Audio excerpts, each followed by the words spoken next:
retrouver notre invité ce matin, c'est Jonas Pardo. Bonjour. Bonjour.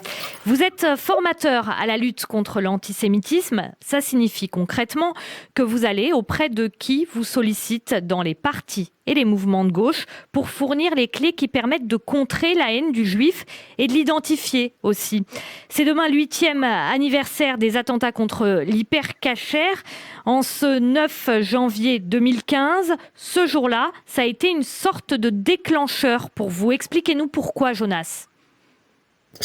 Oui, l'Hyper Cacher, ça marque un tournant dans mon parcours puisque ma mère manque de se retrouver dans le supermarché lors de la tuerie et je réalise que les réactions à gauche ne sont pas à la hauteur de la situation pour qualifier les événements. Il y a des expressions ceux qui ne qualifie pas l'antisémitisme de l'attentat.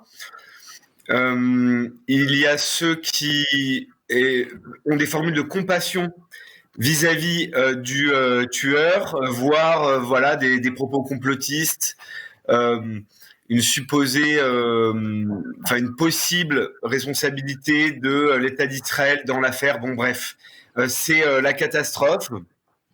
Et je me mets donc à développer des outils pour expliquer les problèmes qui surgissent quant à l'antisémitisme à gauche.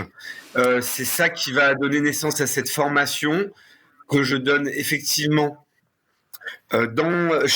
qui est pensée en direction des acteurs de la gauche, donc gauche syndicale, gauche politique, gauche associative, mais également plus largement, puisque même des organisations juives m'appellent pour donner des formations à l'antisémitisme, plutôt dans une optique pour se défendre.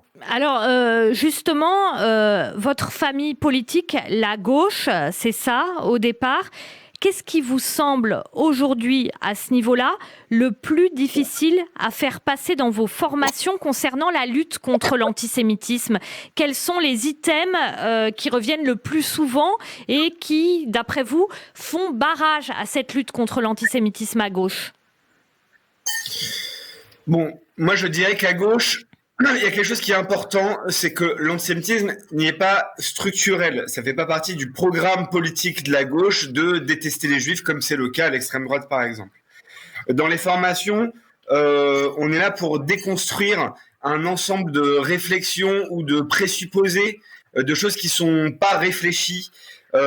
L'idée que l'antisémitisme, c'est juste quelque chose qui est là pour discréditer la gauche, par exemple. Ça, on l'a beaucoup entendu. Ça, on l'a beaucoup entendu, notamment au niveau de la France insoumise. Tout à fait, le rayon paralysant de Jean-Luc Mélenchon. Donc, en fait, on revient sur des affaires, par exemple, où on reprend les chiffres ou la chronologie des actes antisémites des dernières années et on voit assez facilement que c'est une théorie qui ne tient pas du tout. Que non, l'antisémitisme c'est quelque chose de réel, un racisme agissant, etc. Voilà. Quel accueil fait-on à vos propos ? Moi, je pense notamment à la France insoumise, puisque vous venez de l'évoquer, autant mettre directement les pieds dans le plat, avec des propos antisémites qu'a pu tenir Jean-Luc Mélenchon, notamment par rapport au CRIF, qui aurait joué un rôle dans la défaite du leader travailliste Jérémy Corbyn en Grande-Bretagne. Donc, quel accueil vous recevez, notamment du côté de mouvements comme la France insoumise ?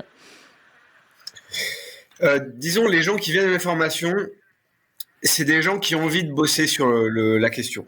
Donc, c'est ceux qu'on peut rattraper. En général, il y a un accueil très positif de personnes désireuses de comprendre l'état du débat actuel et qui souvent sortent des formations avec un nouvel œil, une nouvelle façon de voir les choses.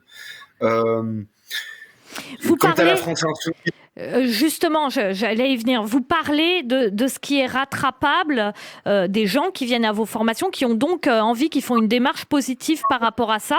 Mais d'après vous, l'expérience que vous avez et également votre engagement politique à gauche, qu'est-ce qui est rattrapable, par exemple, au sein d'un mouvement comme la France Insoumise, vu les propos tenus par son leader ? Bonne question. Qu'est-ce qui est rattrapable à la France Insoumise ? Bon, c'est un mouvement, la France Insoumise, qu'on peut critiquer, mais notamment pour son manque de démocratie. On l'a vu récemment. Ils se définissent eux-mêmes, voilà, comme un mouvement gazeux, etc.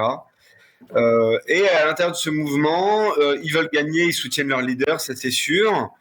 Ils soutiennent très fort. On l'a vu dans l'émission Mediapart avec Corbière, à quel point il y avait une défense Une du émission leader. sur l'antisémitisme où vous avez été invité notamment avec Ilana Weissman qui vient d'écrire un ouvrage aussi sur l'antisémitisme et qui est donc issu de la gauche. Continuez, c'était pour replacer le contexte. Donc qu'est-ce qui est rattrapable d'après vous à LFI concernant la lutte contre l'antisémitisme ? Ce que nous, on doit faire en tout cas, c'est pousser les paradoxes en leur sein, puisqu'il y a des gens avec qui on peut discuter et d'autres moins, et faire en sorte que eux se désolidarisent de certaines prises de position, certaines sorties. Ça, c'est quelque chose de très important. Mais on le voit même dans cette émission récente où il y a du fait d'être en face de personnes juives qui luttent contre l'antisémitisme à gauche, pas la même attitude possible que ceux qui sont censés être leurs détracteurs. Donc, à partir de ce moment-là, du fait qu'il y a un changement du cadre du débat, eh bien... Attends, pardon, il y a ma fille qui s'insère dans le débat. Oui, bonjour. Et, du moment où il y a un changement de cadre du débat, il n'y a plus les mêmes réponses possibles. C'est plus possible de nous dire à nous, vous êtes là pour nous discréditer, vous êtes là pour nous empêcher de gagner de la voix, etc. Donc c'est en soi quelque chose d'intéressant et quelque chose qu'il faut pousser et continuer. Voilà, c'est pour ça qu'il y a aussi cette... on va dire un micro-mouvement de gauche juive qui émerge pour prendre cette voie et expliquer que c'est pas possible de continuer dans l'état actuel du débat. Gauche juive, ça veut dire aussi gauche sioniste, en tout cas. Et ça, le sionisme, c'est un problème à gauche, notamment dans les manifestations d'antisémitisme, par un réflexe militant anticolonialiste. En réalité, la gauche a du mal à voir en quoi le projet d'Israël est émancipateur pour les Juifs. Ça, c'est un barrage important pour vous dans vos formations ? Ça fait partie des moments qu'il faut déconstruire. Il y a très souvent à gauche une incompréhension totale de ce qu'est le sionisme, pourquoi il s'est créé, comment il s'est créé, sa définition. C'est quelque chose qui est vraiment rarement connu. C'est pour ça que je parle souvent à gauche d'antisionisme comme réflexe identitaire.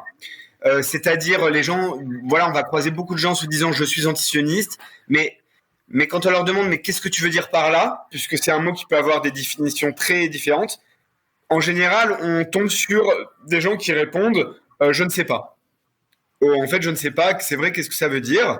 Et à l'intérieur de ces réponses, quand on creuse un peu, on trouve un éventail qui va je suis critique de la politique israélienne.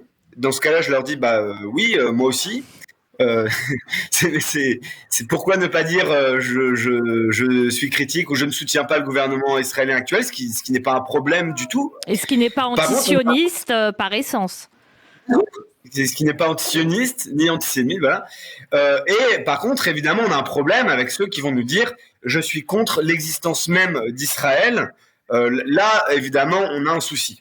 Mais en général, ça va pas si loin. Ça utilise le truchement de la critique du gouvernement israélien et c'est souvent difficile de faire la différence entre les deux dans cette critique, de la critique sincère et de ce qui est antisioniste ou antisémite. Bien sûr. Alors, il y a toujours, voilà, les gens qui sont intéressés pour discuter, on discute. Les gens qui ne sont pas intéressés pour discuter, on ne discute pas. Donc moi, dans mes formations, je suis qu'avec les gens que ça intéresse de comprendre, de creuser, etc. Et voilà. Eh bien, merci en tout cas, Jonas Pardo, d'avoir été avec nous ce matin sur Radio J pour ce dialogue instructif sur la lutte contre l'antisémitisme à gauche. Je rappelle donc que vous êtes formateur à la lutte contre l'antisémitisme auprès de la gauche, de mouvements qui vous sollicitent et de personnes qui vous sollicitent, votre famille politique. Donc, bonne journée à vous. Merci. Au revoir. Bonne journée.